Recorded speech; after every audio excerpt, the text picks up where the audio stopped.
So, what a couple of days we have had as Manchester United fans. Like the past few days have been so refreshing, so calming, so exciting for us Manchester United fan. If someone told me that I would feel this way this season about that Manchester United team, I probably would have laughed in their face.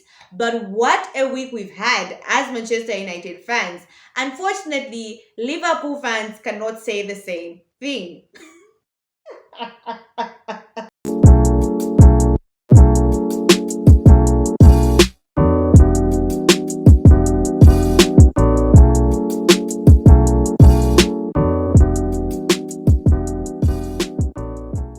So hi guys, welcome back to my YouTube channel, Football with Priscilla. I'm Priscilla, obviously. So hi guys, welcome back to my YouTube channel. And ladies and gentlemen, today I just want us to talk about the past two Manchester United game. These being Real Sociedad versus Manchester United, as well as Manchester United versus Leicester. But before we get into the video for today, make sure you share, like, and subscribe. Make sure you share, like, and subscribe, and do turn your notifications on, ladies and gentlemen, to know when next I post a video. So ladies and gentlemen, the first game that I want to talk about is the Real Sociedad game.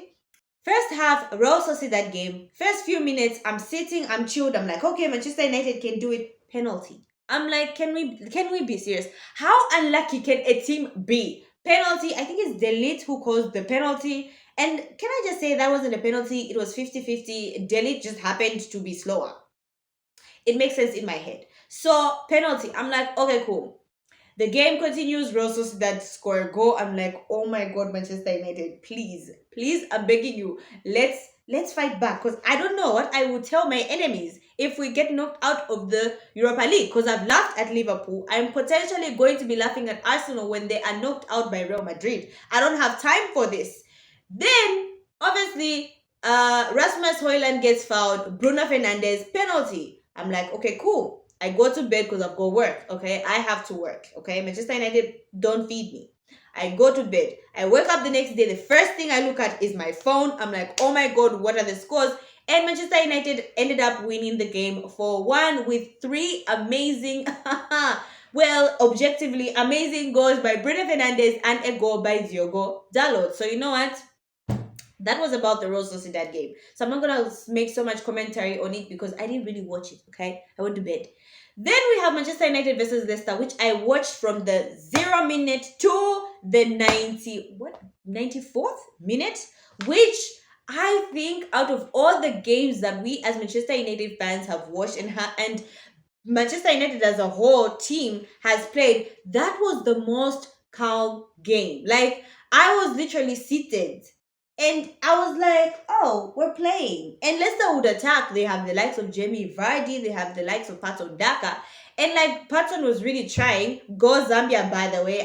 Half my heart was like, yeah, Patson Daka. Because for those of you who don't know, Patson Daka is Zambia. Zambia Kuchalo. We're always supporting you, Patson. Anyway, I'm like, yay, Patson. Patson will try to score. But you know what? Our cover in Delete, in Mazarawi, in Heaven, by the way, who we're going to talk about just in a few minutes, our cover was able to keep Jamie Vardy and Patson Daka quiet. Okay? It was the most comfortable game. I think the Leicester game has to be the most comfortable game that Manchester United players and Manchester United fans together have had. Like, I was so calm. I was so chilled. The fact that we scored three, I think, amazing goals. They were very amazing goals by Bruno, by Garnacho, and by Højlund, which it was absolutely amazing to see Garnacho and Højlund score. That is what our forward players should be doing. I think for Højlund especially, he's our number 9. He's the one who's supposed to be leading the line, and he's had a goal drought, okay? And people have come at him, said everything, and I still stand on my words. Rasmus, they can never make me hate you.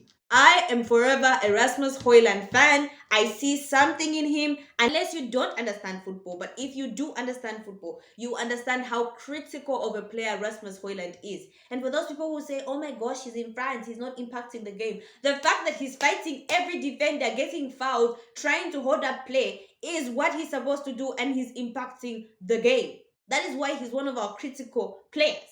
But that's besides the point. So it was so good to see Rasmus, Garnacho, Bruno, who has been on fire, on the score sheet. Now, ladies and gentlemen, let's talk about the game. Okay, so the first thing I want to talk about is a pleasant surprise.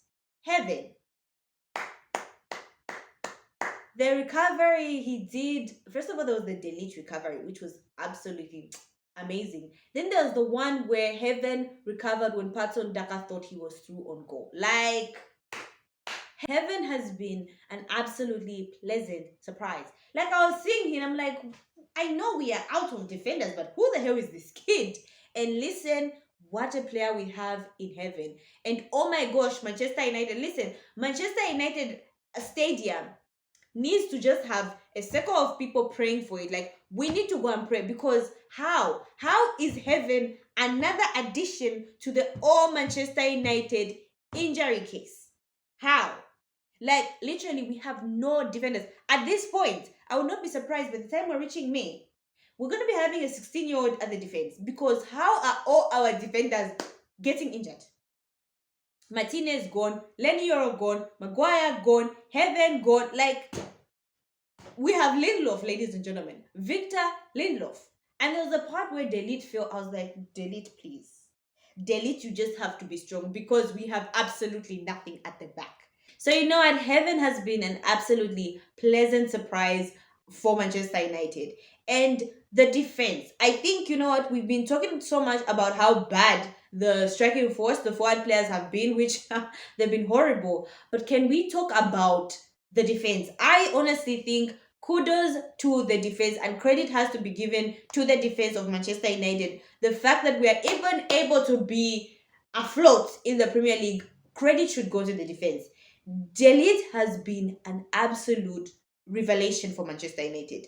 And I remember before Delete came to Manchester United, and I was reading articles about Manchester United trying to buy Delete. Everyone was like, oh my god, he's finished. Oh my god, he can't even play well. He even had articles being written about him by Netherlands, the Dutch team. They were like, oh no, he's no longer a good player, etc. Like, it was absolutely bad. And a lot of people are saying Manchester United is buying a washed up player. I remember saying, I've always admired Delete as a player. He's what, 24, 25, 26, I think between that range.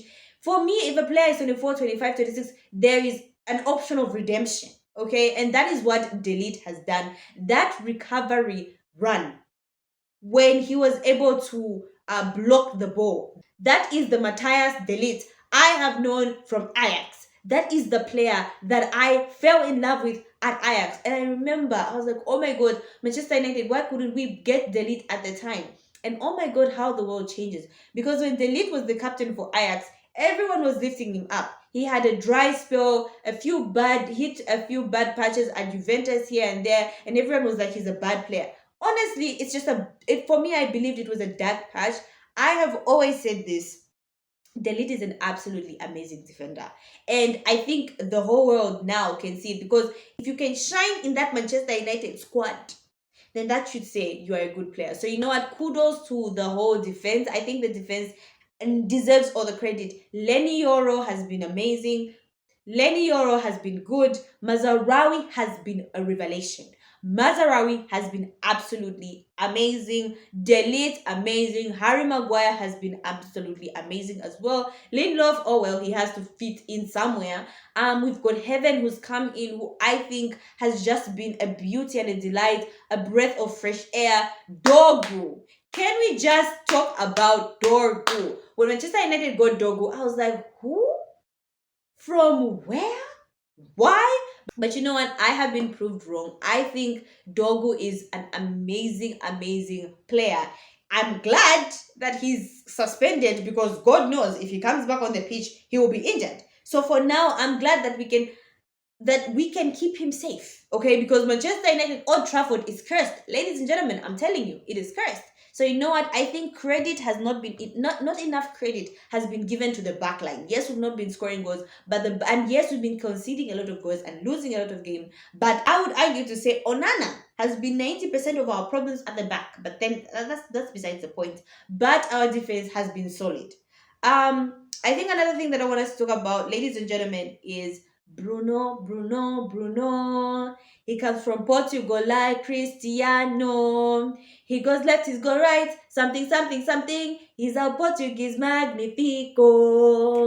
Listen, Bruno Fernandes is our gem. Now, my brother is an Arsenal fan, ladies and gentlemen. So you know he absolutely hates Manchester United with all his heart.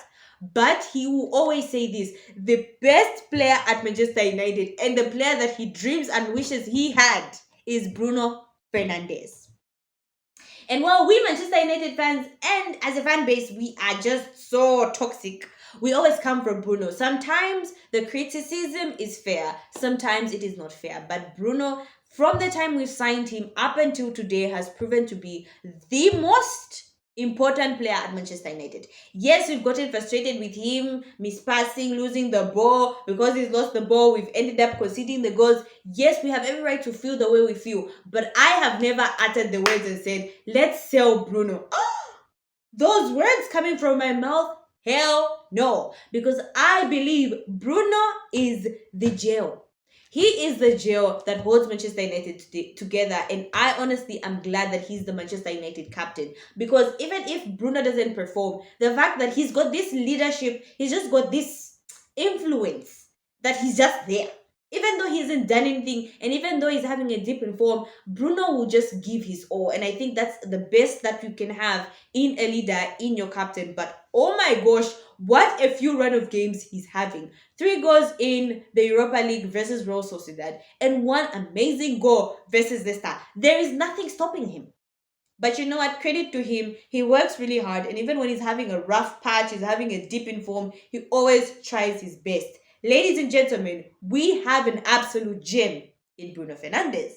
So, ladies and gentlemen, special mentions obviously go to Rasmus Højlund. Like I said, he's had a drought season, but he's tried. He got his goal. We've got Zexi, who's been playing well. We've got we've got Garnacho, who's also been trying.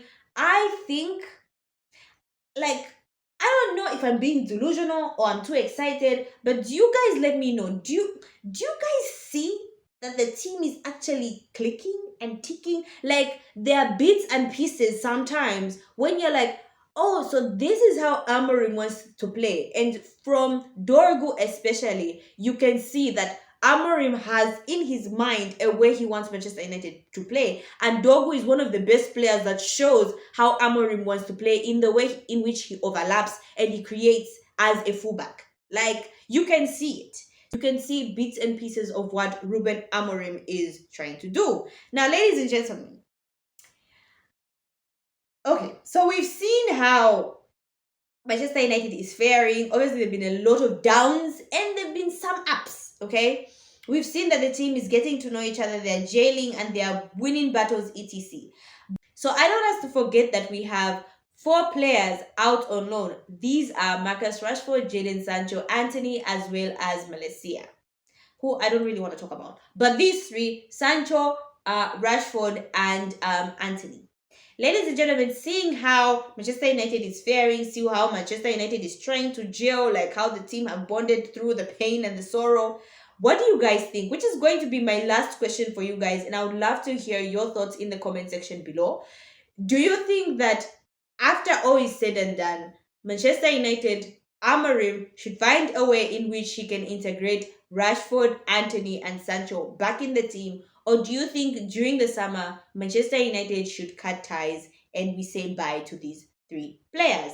I would love to hear all your thoughts. So that's all I had for you guys today.